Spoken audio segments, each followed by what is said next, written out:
So this movie checks a lot of boxes for me. Good. I'm a big fan of isolationist type films. The supernatural is my favorite horror genre, Okay. and I appreciate, without giving too much away, of course, a less is more approach, where sort of what you bring in as the audience is where your imagination can lead is just as suspenseful or Yeah. as terrifying as that the film is Yeah. kind of walking you into Yes. your own Yeah. corners of your mind, and that's I totally agree with that too. Like, I mean, that's just I like things as minimal. I mean, I didn't really have enough money to make it any bigger, but I yeah. wanted, even if I did, I wanted to made it bigger. Like, I like things as minimal as possible as well, Well, especially with there's the a lot of scale. cliches that are true for a reason, right? And the idea that necessity is the mother of invention. If you think about so much great art, Mhm. you know, think about bands that made a record for $5,000 in a week and it's their best album Yeah. versus when they signed to a major label and had all the time and money in the world. So I think that's those restrictions can be your guide in a sense, right? Well, and the restrictions, at least for this film, was I wouldn't even have had this film without the restrictions. Like my grandmother, which I'm sure we'll get into, if I had any bigger of a budget, she would not have been in this film because I would have probably shot at a different location because her being in the film was just like a happy accident almost. And so yes, but like having a small budget made it turn out the way it did. So Yeah. Yeah, there's something about, I mean, whether it's Carpenter's original Halloween, there's something about restrictions, I think, that lend themselves sometimes to you figure things out and you figure out how to work around it. And yeah, the made me a best better. is, yeah, go ahead. I would say it just made me a better filmmaker too, and just with having because I the restrictions also of having to do it all myself. Like I had to learn so many different roles. So like if you let's say you gave me a $2 million budget to make a film before I made this one, I wouldn't have been ready to do it. I don't think I had the skill set or the knowledge.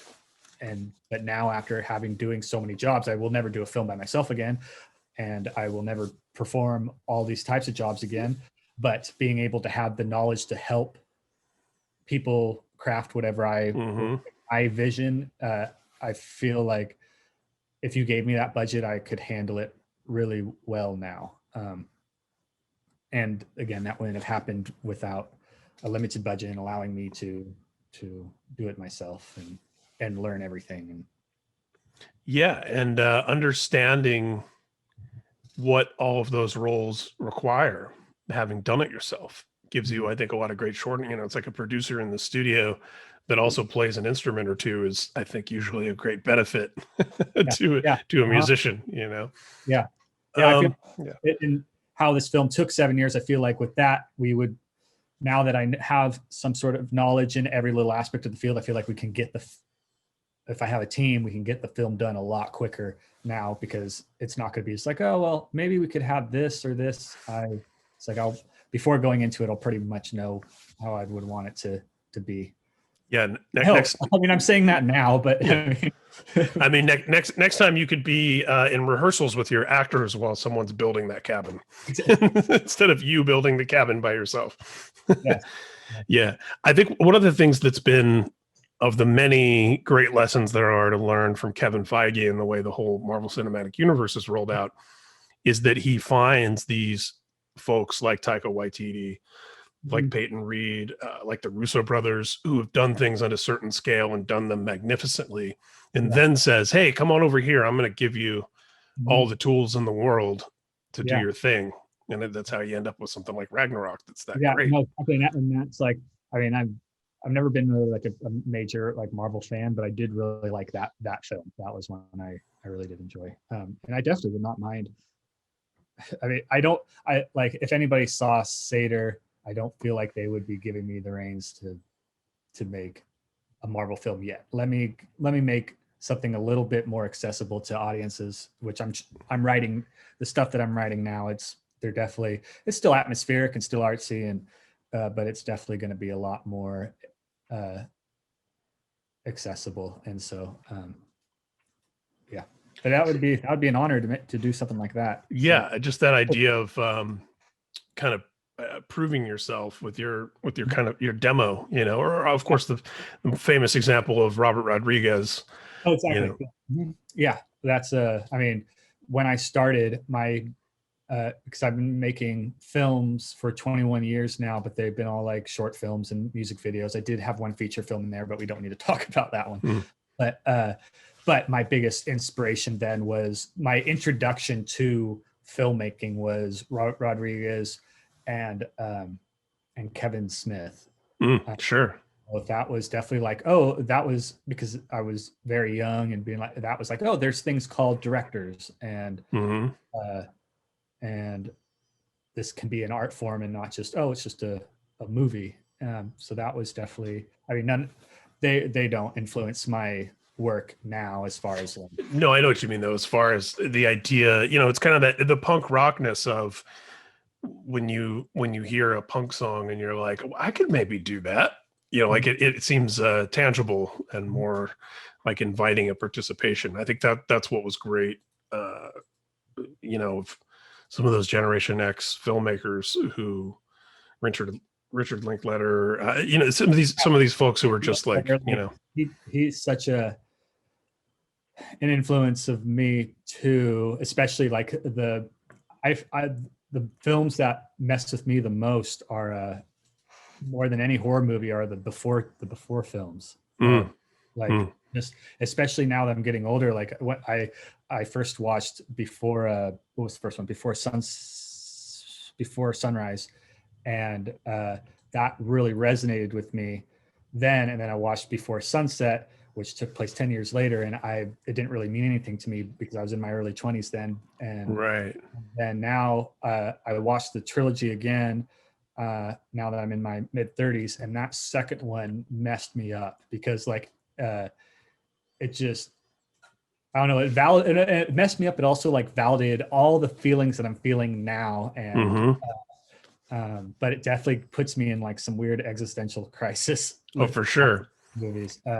And then like, and I love his dialogue, Richard Linklater's dialogue. So I'd love to, I mean, as I'm writing scripts right now, or I'm definitely I pop in his, I love popping in, like if I get stuck on a scene or whatever, I'll put in like a one of his films or Paul Thomas Anderson and just Mm, watch how like their dialogue flows and how they keep things real, and it definitely helps me get my brain flowing.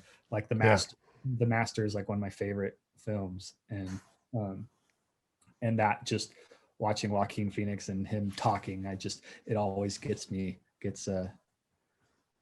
inspiration going. So Isn't it interesting how some of the best stuff, you know, has a timeless quality and evergreen quality where it can work on so many different levels. You know, I just did during quarantine my fifth time through The Sopranos, and I okay, watched it as wow. it was airing. And so when it began, when it was this cultural phenomenon, I was in my 20s, Mhm. and now watching it, and I loved it. You know, it was groundbreaking and changed television and paved the way for Mad Men and all this great stuff. Uh, but watching it in my 20s and then watching it now in my 40s, and you know, one of the early episodes, Tony says to Dr. Melfi, "I'm 40 years old." And I'm watching it going, wow, I'm older than Tony Soprano now.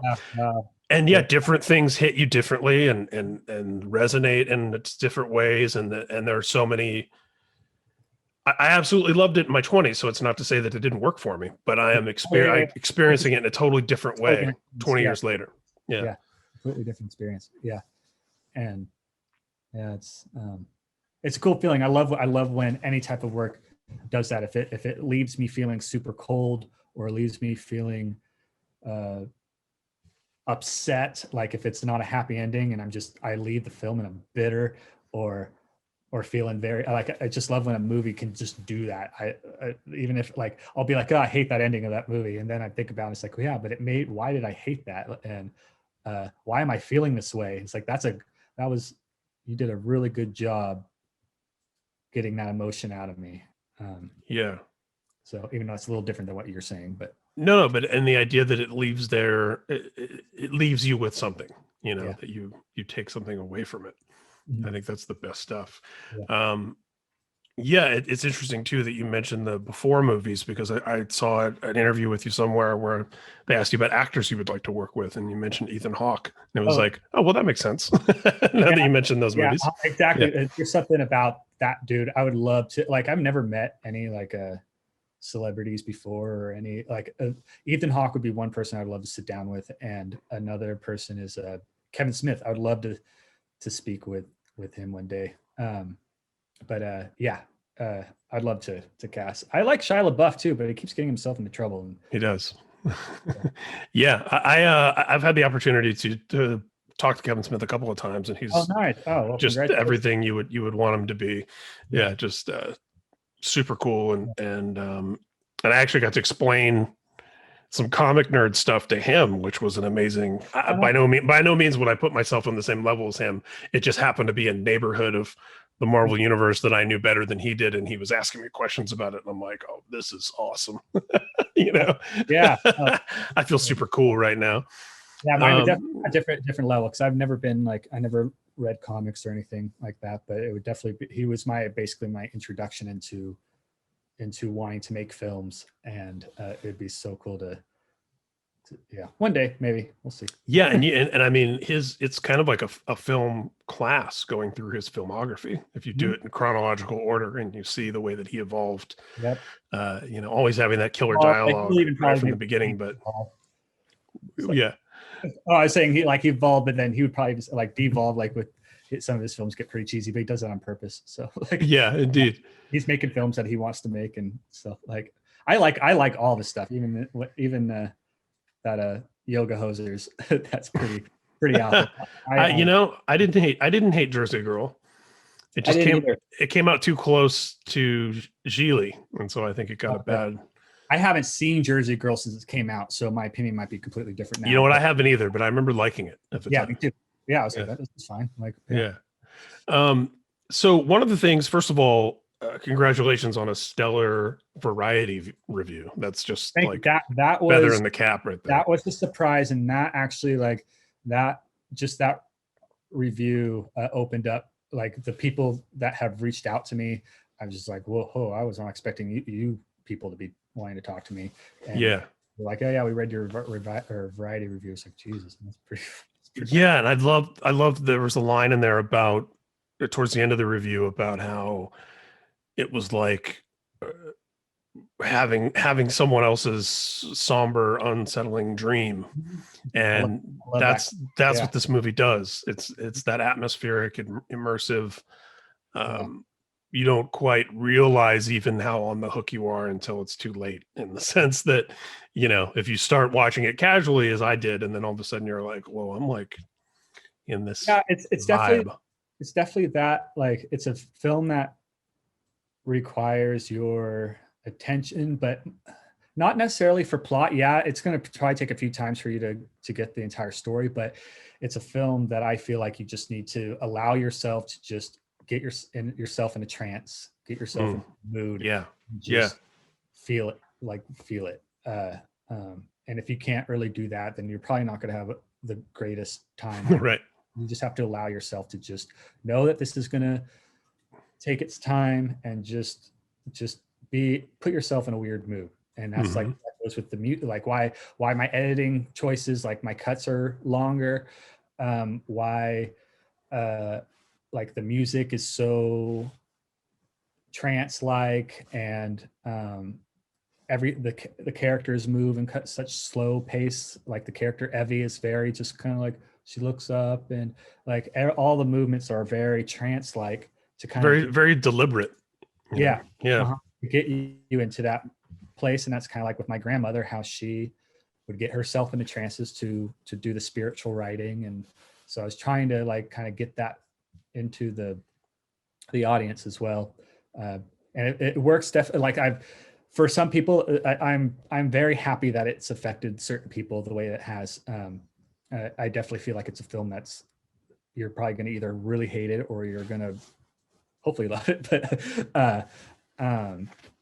But it's some of the people that have written me, or they've, it's nice seeing that they're like, wow, that really got under my skin, or I really connected with the mental health aspect of it. And yeah.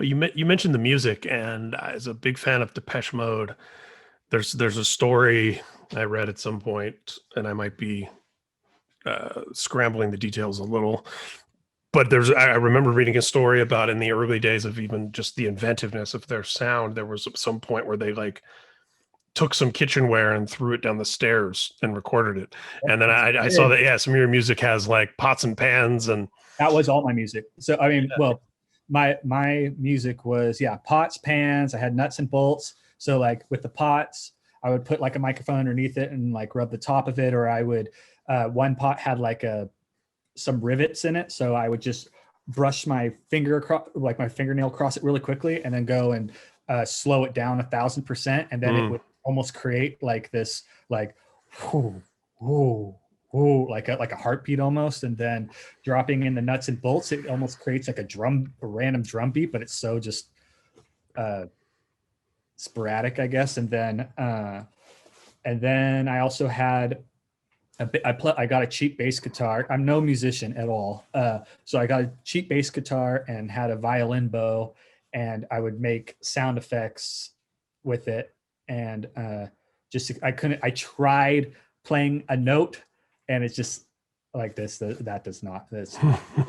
It was just making interesting sound effects. And my inspiration from that was the credits on the Blair Witch Project. That's like one of the creepiest soundtracks, and it's almost like the same thing. You can hear it sounds like stuff is like just dropping, and like nuts and bolts are just dropping in pans. It's almost what it kind of sounds like. And so I definitely wanted that creepiness. But then also when I was before I made the score in Santa Cruz, we have there's this woman that goes out on the beach during sunset, and she brings all these like glass crystal bowls, and she'll play them as the sun's going down, and just make like this, she'll put you in this trance like mood. I only went to it once. I drive by all the time, and I see it out there all the time, but it definitely put you in a weird trance like mood. It's like, I want to do that, but it was the crystals were such a higher pitch sound. So it's like, I want to do that in a deeper,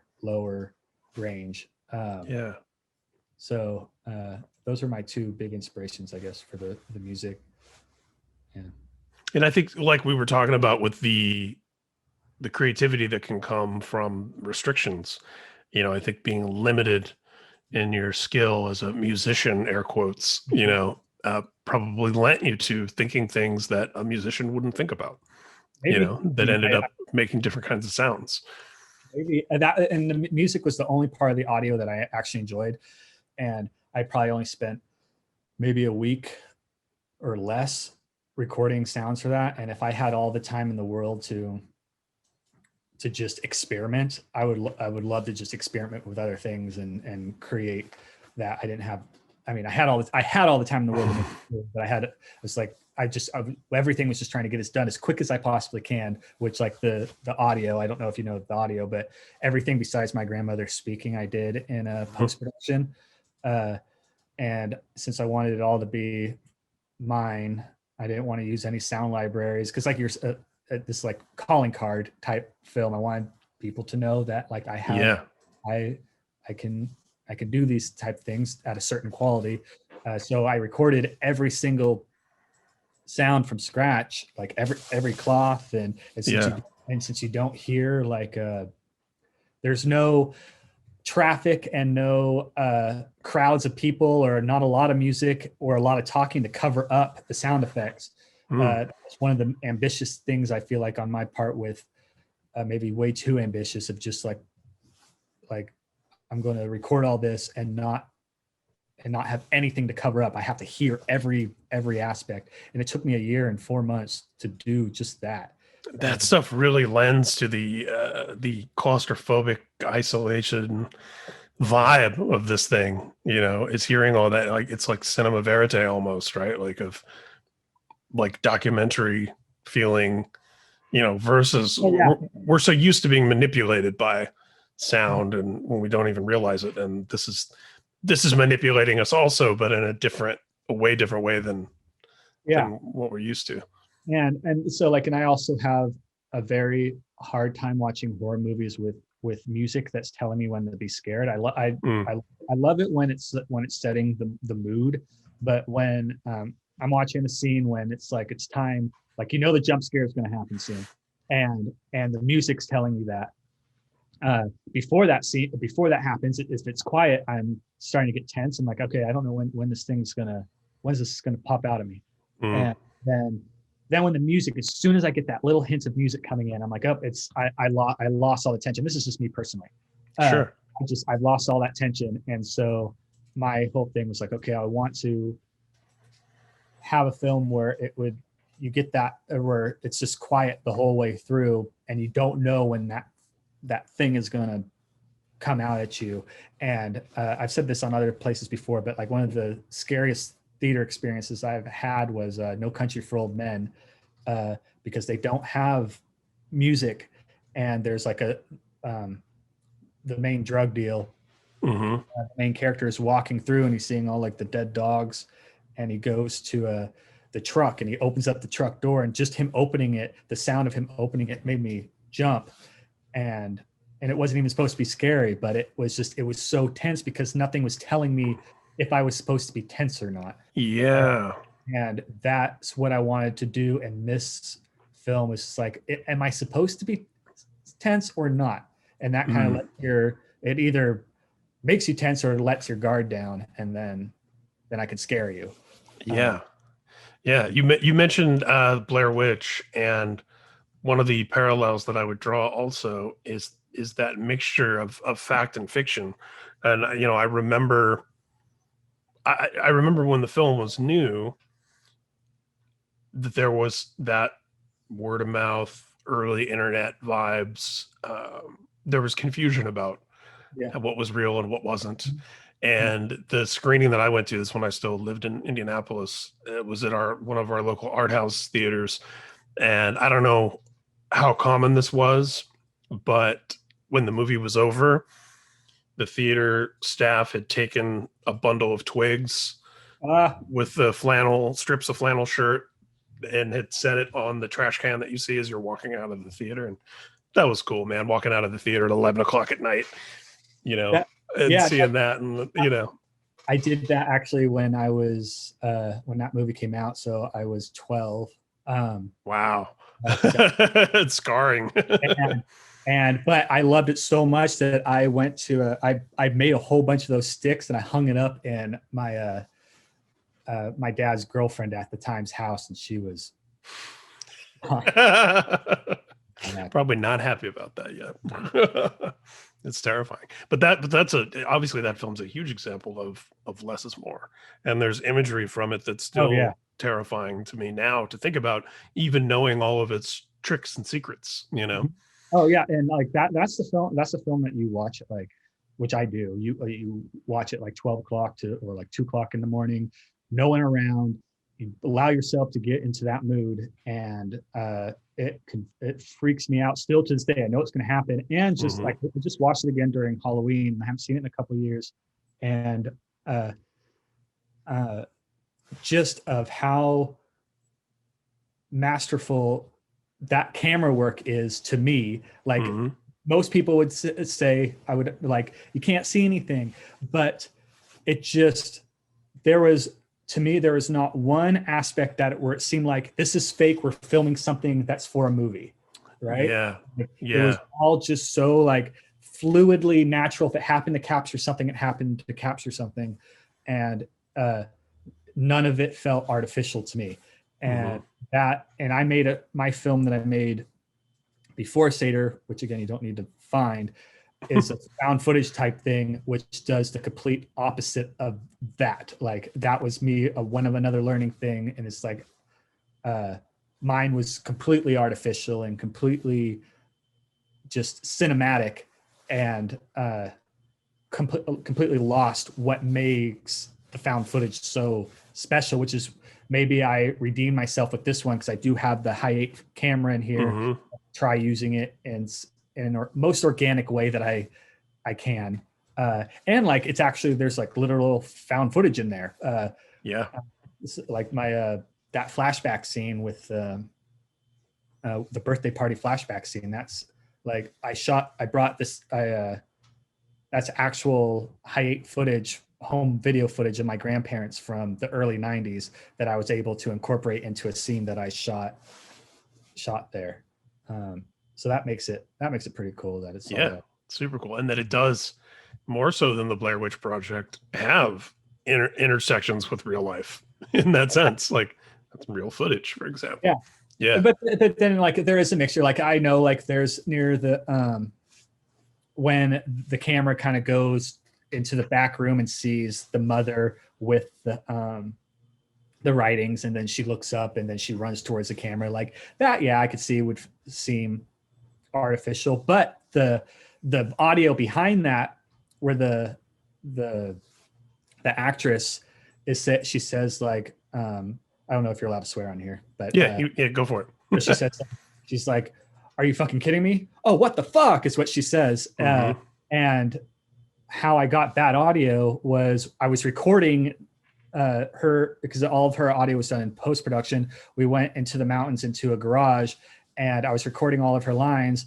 And then I know that scene was going to come up, and I needed something because of her to be natural and not just be like, "Oh no, stop." So there happened to be a bat flying around, Perfect. and she's like, I'm like, "Oh shit, there's a bat," and then she goes like, "Oh, are you fucking kidding me?" And then it's like, "Okay, I'm gonna use this now." And then I'm like, "Aurora, the bat landed on you," and she's like, "What the fuck?" And so I got that the real reaction out of her. So instead of it being such a, which probably would have ended up being pretty fake sounding, I imagine, because she needs to kind of, I don't know, maybe she would have done a good job, but yeah. Now you don't have to wonder because you have the real actual thing. Yeah. For that, but then like the scene that it's filming, yeah, that was acting, which might come off. I don't know. We'll see how it comes off. Or I'm so critical of my own work. Of course. I was going to say, I think she did great, right? Her, now you've talked about, you mentioned it today, and I've seen you mention it elsewhere. You know, the idea of like a trance type state almost in watching this, and you know, the dreariness of it. And what were some, and I know different filmmakers we've talked about even today, and filmmakers you've talked about in the press, Nicholas Winding Refn, and who I've gotten to interview him actually when really cool. he was great. It was when Neon Demon was coming out. Okay, I did the press junket for that. So yeah, around 16, he was making another movie. So, yeah, gosh, yeah, that was 4 years ago. Yeah. Only God Forgives is a huge influence on while I was in production on this film. Yeah, that was my next question for you. Really, was what specifically were what are some films that are evocative of that atmosphere, that trance thing that you described that you were going for? Like if you were to give, if you were someone listening to us, if you were to give them homework, just because there's so many influences. I have all the answers. There's just so many. There was the first season of True Detective. That has a huge of like the quietness, the grumbliness. I don't know necessarily about trance. I'm getting there. And then there was The Rover. That was another influence of the quietness. But then when you get into trance stuff, it was that was while I was in production. So I get that from Only God Forgives. Under the Skin was a major one. A lot of David Lynch, like the very last shot of trance. Yeah, I mean, like his stuff is trance for sure. Kind of, but like influence wise, like the very last shot of the movie in that bedroom is influenced from the rabbits in Inland Empire, and then I mean, like, I don't know how much this influence, it might have influenced the film, but like the biggest trance of them all is 2001: A Space Odyssey. The last Oh yeah. hour of that is like, I don't think you can get any more trance than that. I mean, I, any Kubrick movie, really. yeah, That's like the yeah. the isolation and the tranceness of, yeah. Mhm. Um, so yeah, I'm just trying to think of what else, what else was influencing me while I was making this thing. But I know Nicholas Winding Refn was definitely was probably one of the bigger ones. I feel like, with Only God Forgives and the Neon Demon. Um, Yeah. yeah, but I was already done shooting this film by the time Neon Demon came out, so it must have been in editing. Yeah, Winding Refn. Is that it? Winding, like Winding? wind. Yeah, it's one of I those. I say it wrong all the time. A lot of Me these too. directors, I get their names Me mixed up. too. And it's but it's interesting because I read a thing, and hopefully this will make you feel better as well, that folks who mispronounce words in this context, it's often demonstrative of how well read we are, because it means that we are reading a word over and over Yeah, enough to be familiar with it, but we aren't having it, conversations where we're yeah, saying it, so we don't necessarily say it correctly. yeah. I mean, there's a lot. Yeah, So like take that, internet. some actors, or sorry, directors, I'll read and then I'll see it on like a podcast like this, and then they pronounce it completely different. Like Jeremy Saulnier, Blue Ruin, and like I thought it was Solner. I thought it was, and uh, but and then like another trance guy, Gasper Noé. Noah. I always say Gasper No. You know what I'm I'm talking actually not familiar with. about? He did Irreversible, um, Climax. Uh, he's a French Argentine. I should put these on my watch list. Yeah, It sounds like. you have to definitely be in the right Enter the Void. You have to be like, his movies are really hard to digest. Like his camera work is it moves really fast and sporadically, and he wants to make you nauseous, but there is a major trance like feeling to his films. But you have to um they're definitely difficult to get into. I don't know if you can like, if you really like enjoy. I appreciate his movies. I love, like, I he brings a lot of inspiration to me, but his movies are really hard to enjoy. I Yeah. guess all in one sitting. Um, Yeah. yeah, It's not going to be comfort food that you're going to throw yeah, on because when you're home with the flu. yeah. Yeah. And then Yorgos Lanthimos. That's another one that not his is dreamlike too, I guess. So he did Killing of the Sacred Deer and Hmm. The Great Lobster. movie. That was one of the best movies that year. What was that? That's one of my favorite. 2019? That film, The Killing Sacred Deer, that was 2017. I'm pretty sure. That has a major influence on a film that I'm writing right now. Mm. Yeah. So And I would imagine the response to this has been, even in the pre-release, with the reviews and even just the acquisition and all that, that it's opening up doors for you to be able to do the things you want to do next. Yeah. uh, well, COVID, I don't know, but no, it's Well, there been, is that. Yeah. yeah, yeah, it was, again, I was not expecting the certain people to reach out to me. So when I kind of finished the film, because the film's always been work in progress. I've been working on one script now for a couple of years, but I was writing it not expecting, it's a very heavy subject matter, and I was not expecting to have meetings with people I've been having meetings with. And so now I'm trying to write something. Still, it's all still like atmospheric and moody, but it's a lot more fun and not dealing with such a heavy subject matter. um I mean, I can get to talk about those if you Yeah. want, but Well, I mean, quarantine might even, COVID might actually, you might be the kind of filmmaker that it's somewhat advantageous to, because people might look at this movie and go, wow, he made this like by himself in the middle of nowhere, yeah, I and mean, it's like, I'll never make a film by myself again. I'll never, like, that was way too long, and that I'm still dealing with like anxieties over how long it took. So, but I feel like I lucked out with everything.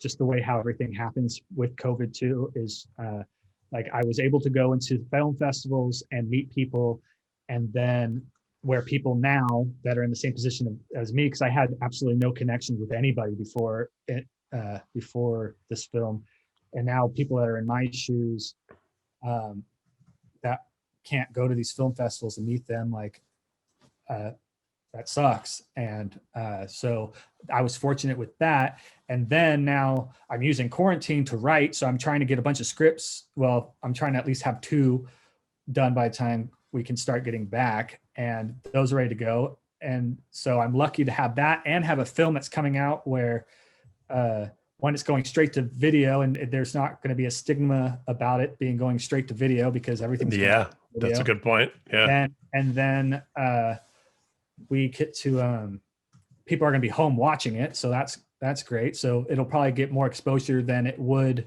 normally. And then I'm not making a film. Like I have so I did meet some people along the way on this thing, and so I met a friend or his friend now. He has a film that was like a $15 million budget film, and that shut down. And I don't know if they're in a place of being able to get it made now. So it's like, that's a huge bummer too. And luckily I'm not in the middle of a project. So Right. I'm just Yeah. like actually making one. So it's like, okay, I kind of, I'm fortunate on where I'm at, but it would like, so I was able to get a manager out of this, and he set me up with all these meetings in LA, and I'm out there, I'm getting all pumped, having great meetings. And then 3 days, this was in March. So last March, 3 days later, we're all in lockdown. Mm. And I'm still in contact with some of these people. So it's, but, and I never expect anything to ever happen. So like with any, like I've always been that way. I mean, I've been trying now for 21 years to get my work out there. So I never am like, oh yeah, this is going to happen. Cautiously optimistic for sure. But it would be, yeah, I was always trying to get into a place where I can write a script and then I don't have to stress about how I'm going to get funding. I mean, I'm always going to have to do that, but like I could start sending it off to people and then see if people are interested, and not just be like, okay, only I have to figure out how to get financing, because and then wonder if this thing is going to make money, or like, so I need to kind of get on with my life. And like with like I'm getting married this year. I was supposed to get married last year, but like we were talking about kids, and like I want to make sure that not financially, yeah, it would be great, But even just creatively and all that. Yeah. but I don't want to have like resentment to a child because I didn't accomplish what I was been trying to accomplish now for the last 21 years. And so, but now I feel like I am where I wanted to be, where like just my work is out there. I have people that are interested in the next stuff, interested in where I'm going. And so that's like, okay, that's great. Now I can like relax a little bit and just write and see what happens. And if I don't make another movie again, that would suck, but that'll be it, I guess. Yeah. But you have the space here and all this. You didn't get caught with your pants down like a lot of folks did. It just, the timing was sounds like it was serendipitous for you. I want to ask you before we wrap up that you mentioned directing music videos, which was something I actually hadn't come across in doing my homework, and being NotFest, and being that we cover music, movies, culture. I got to know what music videos you did. Oh, they're a local art. Santa Cruz is like its own like little bubble of artists and stuff. And Sure.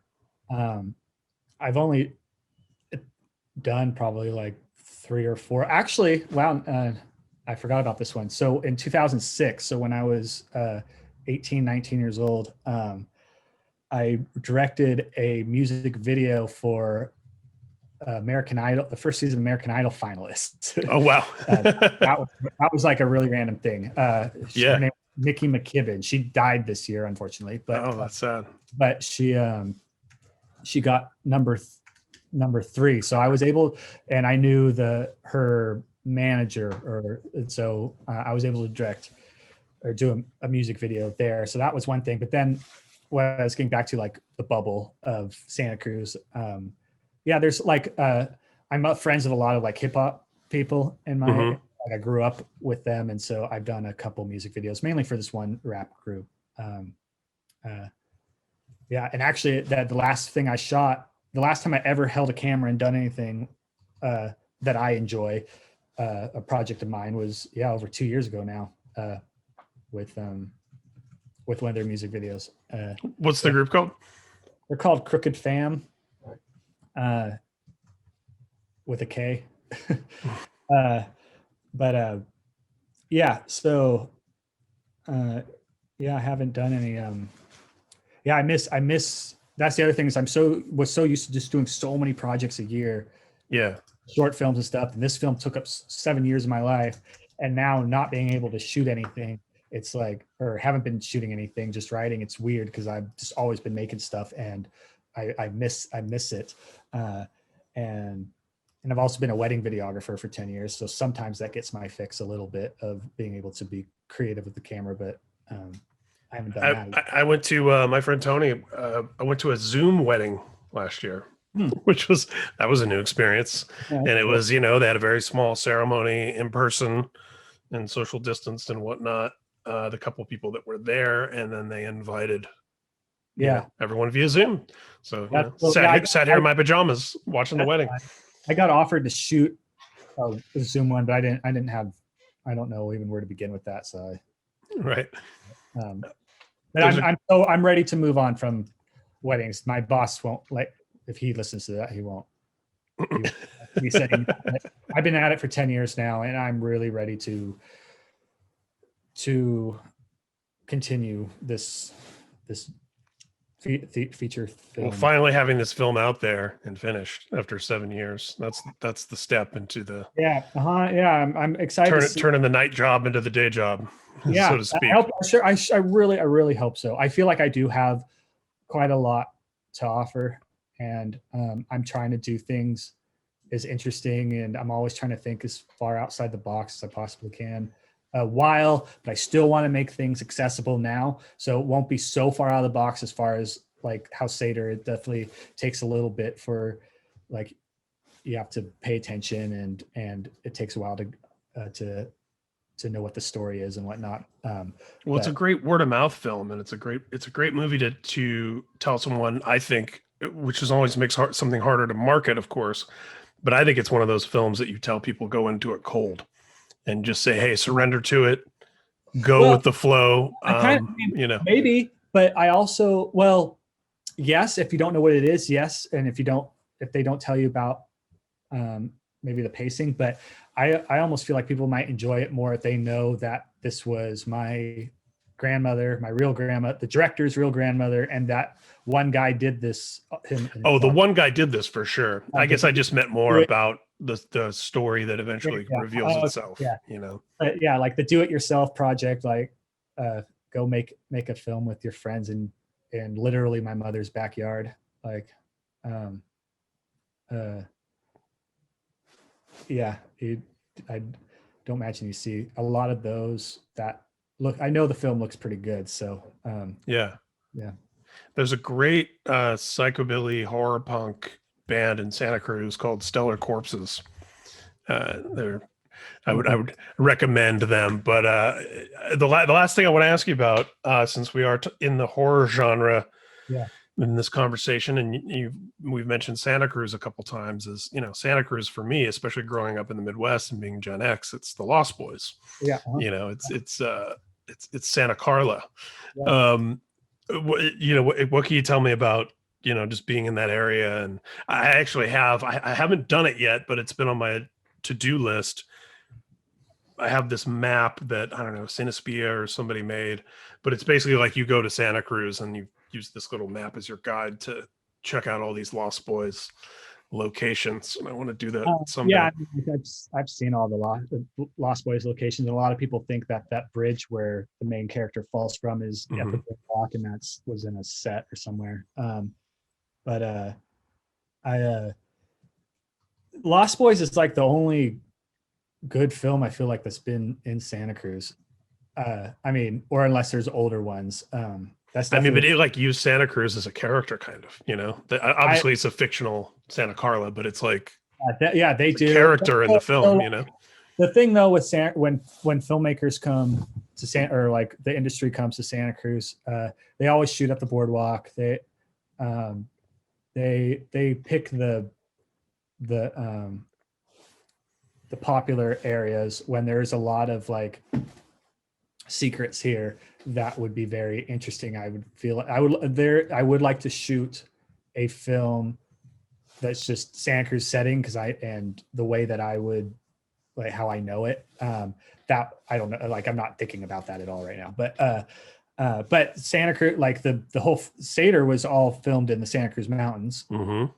and I know the mountains really well, and there's like some secret spots in there, like you see these ruins that are all throughout there, and so I was trying to incorporate Santa Cruz as much as I can without actually really showing Santa Cruz. Right. The landmarks, the iconography. Yeah. That commercial that's in there, because Santa Cruz, I like having the one with Kevin Smith. I love uh how he creates the universe. A lot of the films Hmm. connect brands. I know the MCU does that now. Well, they've been doing that now for 10 years or whatever, but like I love that when Kevin Smith did that. Hmm. And The View Askew-verse. And that's yes, something so he pulled I was from like, comics, you so know. I was Yeah. doing the same thing. So like I create my Young Love Island Brewing. I mean, they all have meanings too. I have like my Crooks vodka. I have my Cock and Rock, Yeah. 210 cigarettes. Like I tried creating a new one for each film. Yeah. And the reason why, I mean, like I love the connection between everything. Santa Cruz is called Midground in my universe. Hmm. Um, and one of my main reasons of doing this was because if a fit, like let's say Sator doesn't reach that many people or whatever, and then uh, but then I go and make another film that happens to reach a way bigger audience, and then uh, people that find interest in me, then they can go back and connect the films, and that maybe that'll bring life to a film that didn't do so well.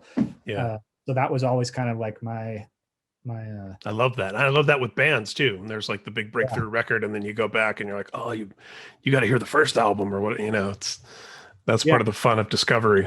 yeah, I know exactly. And I like even with Sator, I sprinkle all sorts of little Easter eggs throughout it for me, like personal things. Like you'll see in the cabin, there's a monkey mask, a cardboard monkey mask hung up on the wall, and that was the very first prop that I used to get me into filmmaking when I was 13 years old. It's stuff Mhm. that's like it's for me.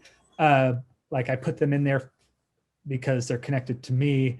And then, but maybe when people watch interviews like this, or be like, oh yeah, and like they'll see it in another film, like, oh, I know what the meaning is behind that, and it just Yeah, makes it more special. I feel like the film's for more. sure. Well, when a film can work without that stuff, and then you have that stuff in there when you really want to obsess over something and dig into Yeah, it, that's the best stuff.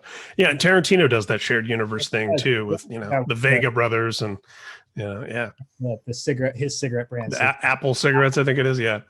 and yeah, no, I know because Quentin Tarantino was like the very first for me, was like uh, the first filmmaker where I was like, these are the type of movies I want to make. So like, yeah, Kevin Smith and Robert Rodriguez was the first like introduction, like, oh, there are filmmakers out there. These aren't really the films that I want to make. Except I was I related more to Robert Rodriguez because I wanted to make action films when I was Hmm. younger. That was kind of like my big thing, was wanting to do sword fights and car chases and all that. But then when I was oh no, my very first Quentin Tarantino movie that I saw was Kill Bill. Kill Oh, Bill. wow. Kill Bill. I saw that. I remember reading in our local newspaper. I saw the trailer and I was really young. I mean, well, I was 15, 16 when it came out.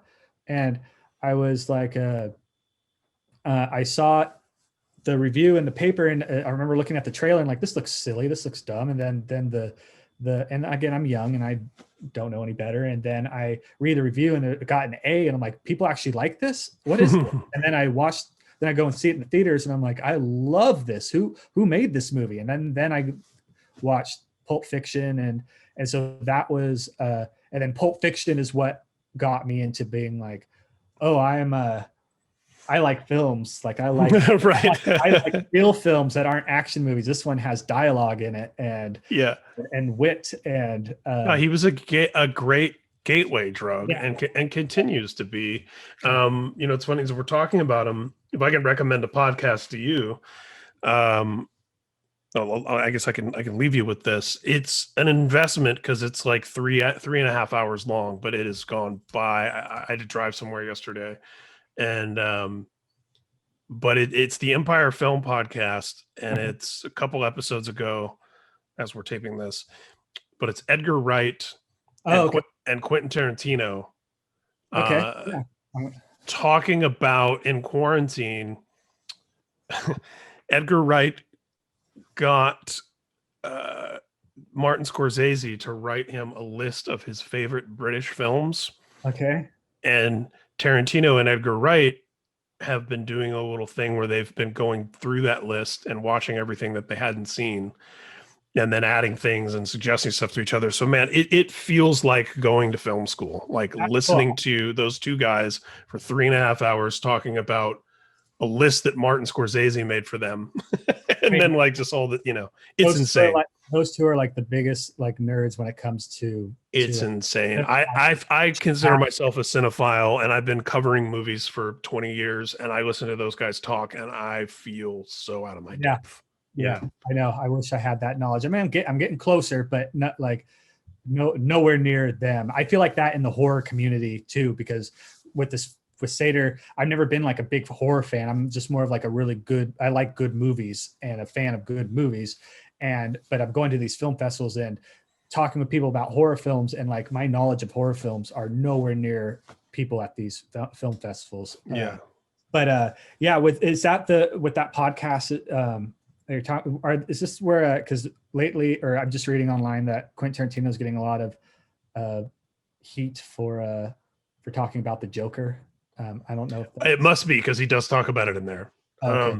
And he, gosh, it sucks if he's getting heat for it, because he says very complimentary things about it, but he's also very honest. He also, talks about what didn't work for him about it. Yeah. But that must be it. I hadn't seen those headlines, but he definitely does talk about the Joker for a while on it. So well, I'm going to check that out, because that actually is really interesting. Yeah. So he doesn't hold back. That's part of what makes him so great. That's just good too. Like, and I would like to do that as well. I don't. I mean, I feel like I try to be as personal as I can be. I am very opinionated, but I'm trying not to do that now while I'm trying to have a career blossom. Right. I'll get in the position where you can be. Yeah. But that's it's what's great about it is that it sounds like you are just listening in on a really good friends just talking. It doesn't sound like, Tarantino's doing press and has decided to shit on the Joker for no reason. It comes up so organically. People will take it that way. All you have to do is just read a quick headline about it, and then then they're angry at him. So an excerpt. I mean, literally a 3.5 hour conversation to pull a couple sentences out of it and go, look at this. Yeah. I did see one headline that came out of that interview, which is what I thought you were going to say, where he talks about a moment in a film that it might actually be the Joker even. Or no. He compares a scene in Once Upon a Time in Hollywood to Silence of the Lambs, because they were just talking about Silence of the Lambs before that. And he makes an argument for why this choice he made is better than Silence of the Lambs, while praising Silence of the Lambs. Okay. But I did see a headline that was, trying to take an angle of like Tarantino saying his movie's better than this classic. And it's like, that's not what he said. Yeah.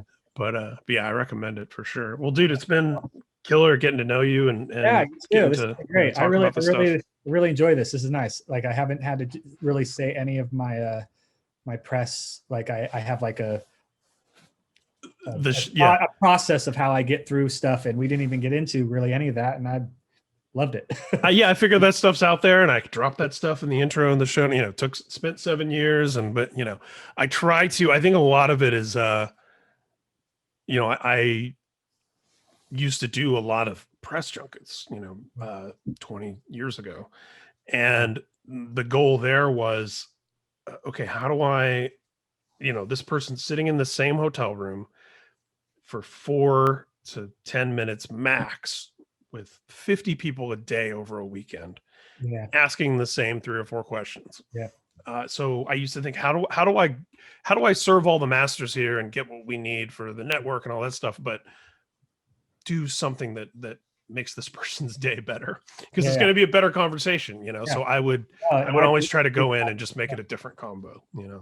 No, I appreciate it. No, that's makes it fun, and then I get to talk about other things, and I don't have to think about something that's been kind of like rehearsed at all. Exactly.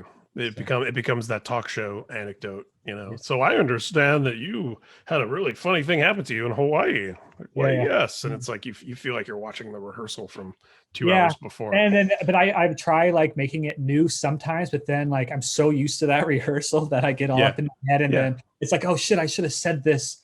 I usually say this at the end, not here. Now I don't know where I'm at in my thoughts, and because I'm so used to That must be how like stand-up comedians think when they're doing bits, right? And it's like, well, there's this. I put this part of the bit here, and you know, it's part of the gig, and there's. I know. I never know when somebody's listening to you for the first time. Look at me complaining about my press junket. No, but I mean, it's Look at me complaining about, I used to do all these press junkets.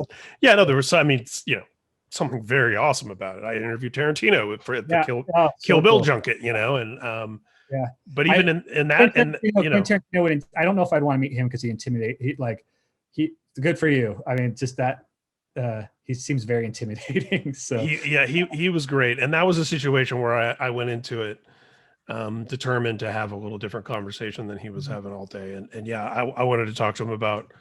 I had this whole thing because I know he's a big Bruce Lee fan, obviously, and there's the Bruce Lee outfit and everything in Kill Bill. But I was thinking specifically about Game of Death, which is, you know, like one of the great unfinished, you know, it's a movie they finished. Know something that's so random that you're saying this, and now I just totally forget. My wedding videographer, my boss, for wedding videography, this is so random.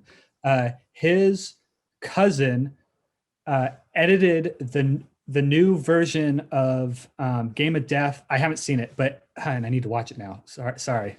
No. I'm not apologizing to you. I'm apologizing to this guy that I talked to. He said it was, he re-edited it, and it's on the Criterion collection there as a special feature. And he wanted me to go through and see if I can make it even better. Yeah, that's really random that you mentioned. Wow. That. And I never really even heard of this until a couple months ago. Wait, so it was like he took the original stuff and did. Yeah, he went and found. Well, no, he couldn't find the original stuff. I feel he went and he went and tried finding the best qualities that he could of different sources, and then did like a fan edit, and then the Criterion collection liked it. And I got to see that, because the thing about that film is, it was finished posthumously, and the only stuff they really had with Bruce Lee was the climax, which was amazing, but the whole rest of the movie is like almost incomprehensible, and there's stand-ins, and that's not even what does it in. It's a mess. But in Game of Death, you know, Bruce Lee fights his way. It's like what we now can video games with boss battles. Okay. I mean, again, I haven't seen it. We couldn't have a conversation about it was the Tarantino thing is what made me think about it, because that was the thing I wanted to talk to him about with Kill Bill. Is I was like, I think it feels like, you know, Uma Thurman's wearing the Game of Death outfit at one point. I was like, it feels like she's fighting her way through different movies. And he was like, oh, you're exactly right. She's fighting her way through different movies, different film stocks, different color variations. And he was like, and she's even fighting other Bruce Lee iconographies. And that's like a moment for me on this end of the things where I'm like, this, you know, that's my variety review. He's like, And he's like vibing off of what you're talking about too, because I just like again, what we were saying earlier. He's so knowledgeable, and I would feel like I would be able to keep up with him. Hearing that podcast, I would be. There's a moderator from Empire, who's he doesn't say much. He's just kind of he's moderating, and he makes a mistake with something. One of the times when he interjects and he gets corrected by those two guys, and I feel so bad for him. I'm just like, oh man, I'd be mortified to be the guy moderating those two. And then jump in with something like, oh, and it was like a totally, easily forgivable mistake. I didn't know. I wouldn't have known he made a mistake, But yeah, it's like, oh, yeah, it's super intimidating. Yeah. Maybe one day I'll have that. I feel like I don't want to get starstruck, but who knows? Yeah, man. Well, he's a lover of movies, and I have a feeling he would dig this movie. Even the story behind. It was shot on digital, so I know he doesn't like digital. But hey, you know what though? In that podcast, there's a couple places where there's one point in the conversation where he recommends looking for movies on YouTube. Oh, they were talking about how a lot of older films are missing from streaming services, and one of the things I think actually the moderator says, he says, when Sean Connery passed away, I wanted to watch a bunch of Sean Connery movies, and Netflix only had Hunt for Red October and like a couple whatever. And Tarantino says, go on YouTube. He's like, there's a lot of old movies on there, unedited. That kind of blew my mind, where I'm like, Tarantino really just say watch movies on YouTube? Yeah. Maybe he's choosing. I don't know.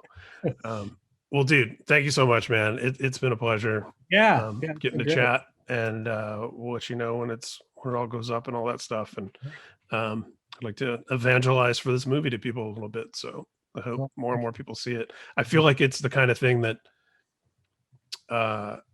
it'll be a movie that's evergreen that people will come back to and tell each other about. And, a year from now, 2 years from now, 5 years from now, I feel like it has definitely like the ingredients for like a cult following. Like that will be just because of I did it myself and my grandmother's true story in there. But I feel like we'll see how many years that takes, and with the amount of content coming out. And so. But it also opens up the door to mythology. Like there's always a deepening of the mythology that can happen with the story you tell here, and people can fill in some blanks, and that's always fun to me. So well, awesome, man. It's been great, and hope to do it again sometime.